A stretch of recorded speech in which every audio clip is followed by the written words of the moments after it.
সাম্প্ৰতিক সময়ত সকলোৱে জানে যে সমগ্ৰ ভাৰতবৰ্ষত বিজেপি দলে মেম্বাৰশ্বিপৰ কাৰ্যসূচী লৈছে।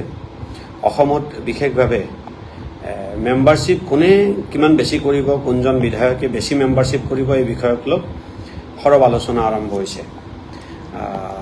মন্ত্ৰী পীযুষ হাজৰিকা, জয়ন্ত মল্ল বৰুৱা ডাঙৰীয়াৰ প্ৰতিযোগিতাৰ আগত আছে। কোনে কাক চেৰ পেলাব পাৰে, এয়া যেন এক মহাপ্ৰতিযোগিতা। আৰু এই যি মেম্বাৰশ্বিপ কাৰ্যসূচী বিজেপিৰ অতি সহজ পদ্ধতিৰে এটা মিছ কল দিলে হয়।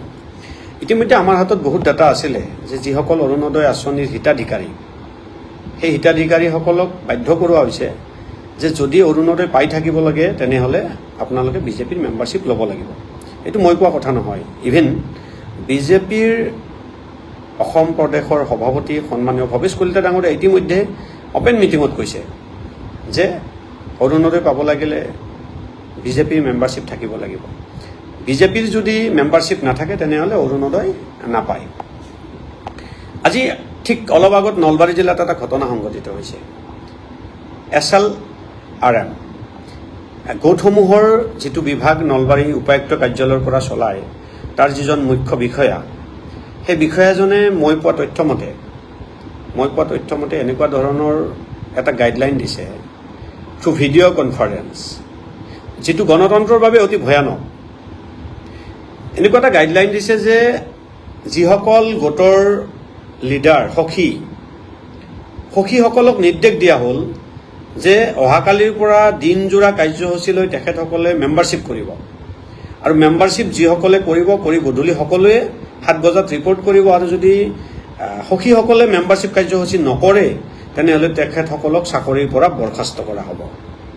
এতিয়া আমি প্ৰমাণ চাম আৰু আহ্বান জনাম সখীসকলক যে আপোনালোকে এটা চৰকাৰী কাৰ্যসূচীৰ লগত জড়িত, চৰকাৰে আপোনালোকক কাম কৰাৰ কাৰণে দৰমহা দিয়ে, গোটসমূহ পৰ্যবেক্ষণ কৰিব লাগে, গোটসমূহৰ কামসমূহ আগবঢ়াই দিব লাগে, ৰাইজৰ লগত জড়িত থাকিব লাগে, এইখিনিলৈকে ঠিকে আছে।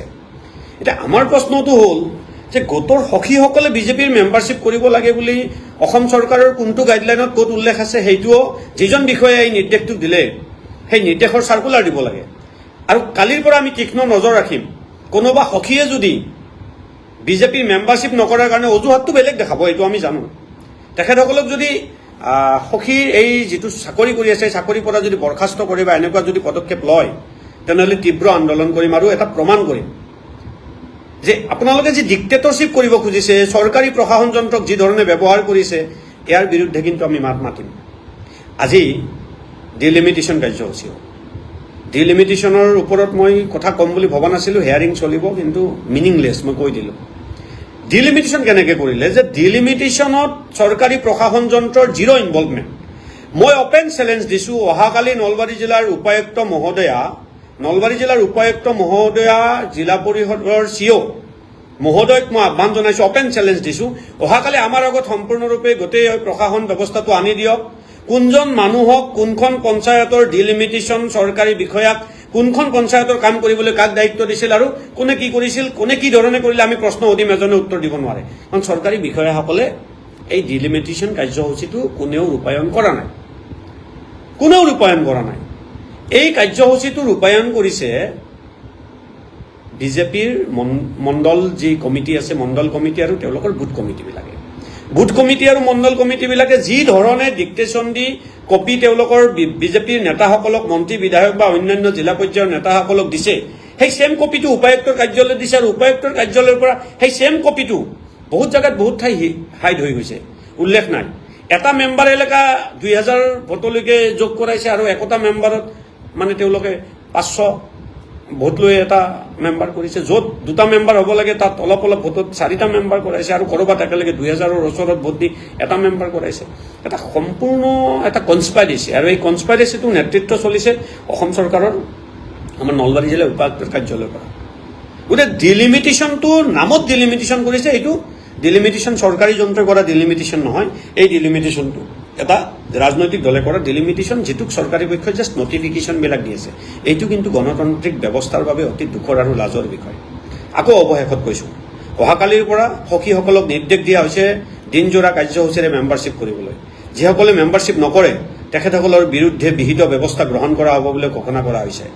আমি জানো হয়তো কালি যিসকলে মেম্বাৰশ্বিপ নকৰিব এই বাহানাত নহয়, বেলেগ বেলেগ কিছুমান ক্লু উলিয়াই তেখেতসকলক ছাছপেণ্ড কৰা হ'ব, চাকৰিৰ পৰা বৰখাস্ত কৰা হ'ব।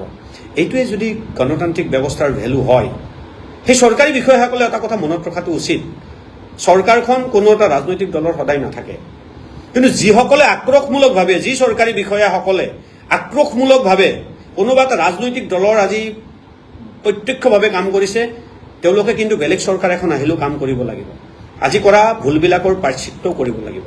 গতিকে আমি ক'ব খোজোঁ, চৰকাৰী বিষয়াসকলে চৰকাৰৰ মন্ত্ৰীসকলৰ কথা শুনিব লাগিব, যিটো কথা চৰকাৰী বিষয়বস্তুৰ লগত জড়িত। কিন্তু চৰকাৰী বিষয়বস্তুৰ লগত জড়িত নথকা বিষয়সমূহ যদি বিজেপিকৰণ কৰাৰ কাৰণে চৰকাৰী বিষয়াসকলে লাগি যায়, তেনেহ'লে এয়া কিন্তু গণতন্ত্ৰৰ বাবে ভাবুকি, আৰু এই গণতন্ত্ৰৰ ভাবুকিক আমি সহজভাৱে নল'ম। সময়ত ইয়াৰ বিৰুদ্ধে আমি যুঁজিম। আৰু এটা কথা আকৌ ক'লোঁ যে এটা দলে সদায় চৰকাৰ নচলায়, চৰকাৰ সলনি হৈ থাকিব, আহি থাকিব, গৈ থাকিব। অহংকাৰী মনোভাৱৰ বিৰুদ্ধে ৰাইজ থিয় হৈছে আৰু থিয় হ'ব। কিন্তু চৰকাৰী বিষয়াসকলে যি ধৰণে এই কামবিলাক কৰিছে, এই পক্ষপাতমূলক কামবিলাকৰ কাৰণে আমি অতি লাজ পাইছোঁ। নিজৰ মৰ্যাদা অটুট ৰাখি চৰকাৰী বিষয়াসকলে কাম কৰক, আমি তেখেতসকলক ধন্যবাদ জনাম। আৰু যেতিয়াই তেখেতসকলে চৰকাৰী পদবীৰ মৰ্যাদাটো পাহৰি যাব, তেতিয়াই হয়তো কোনোবাখিনিত তেখেতসকলৰ গম নোপোৱাকৈ ৰাইজৰ মনত তেখেতসকলৰ প্ৰতিও কিন্তু শ্ৰদ্ধা কমি যাব। এই কথাটো মনত ৰাখি কামবিলাক কৰাটো ভাল হ'ব বুলি আমি ভাবোঁ। আশা ৰাখিম এখন নিকা চৰকাৰ হওক, চৰকাৰখনে অন্ততঃ আঁচনি, এতিয়া বিজেপিৰ কোনো নিজা সংগঠন নাই। আমি চেলেঞ্জ দি ক'ব পাৰোঁ, নলবাৰী জিলাতে বিজেপিৰ সাংগঠনিক মিটিং মাতক, আমাৰ মাতক।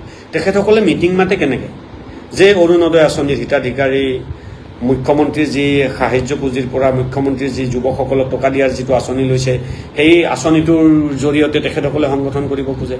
তেখেতসকলে চাউলৰ কাৰ্ডৰ জৰিয়তে যিসকলে পাইছে সংগঠন কৰিব খোজে। গতিকে এনেকুৱা কথাবিলাক পাহৰি গৈ সেইবিলাকৰ ঊৰ্ধত থাকি অকল বিজেপি হিচাপে সাংগঠনিক কাম কাজটো আগবঢ়াওক, তেতিয়াহে প্ৰমাণ হ'ব সাংগঠনিক কিমান দক্ষতা আছে। অকল চৰকাৰী আঁচনিৰ ভিত্তিত যদি এটা দলে নিজৰ সংগঠন সবল বুলি প্ৰমাণ কৰিব খোজে, এদিন গম পাব যে এই মিছা যিটো এনেকুৱা হৈছিল। আমাৰ শেষৰ ফালেও বহুত মানুহ জইন কৰাইছিল কংগ্ৰেছ দলে 16 চনত, কিন্তু হাৰি থাকিলে। গতিকে ভুৱা মেম্বাৰশ্বিপ আৰু ভুৱা ব্লেকমেইল কৰি যিসকলক মেম্বাৰশ্বিপ লোৱাইছে, এইটোৱেদি কিন্তু ফলপ্ৰসূ হ'ব নোৱাৰিব। আৰু চৰকাৰী বিষয়াসকলে এই ক্ষেত্ৰত অলপ সচেতন হওক, তাকে কামনা কৰিছোঁ। হঠাৎ খবৰটো পাই মই লাইভত আহিলোঁ, সকলোৰে ভাল কামনা কৰিছোঁ। আগত দুৰ্গা পূজা আহি আছে, সকলোৱে দুৰ্গা পূজা উপভোগ কৰিম, তাকো কামনা কৰিছোঁ। লগ পাম। মোৰ যদি কথাখিনিত কিবা ভুল হৈছে, মই আপোনালোকৰ ওচৰত মই ক্ষমা চাইছোঁ।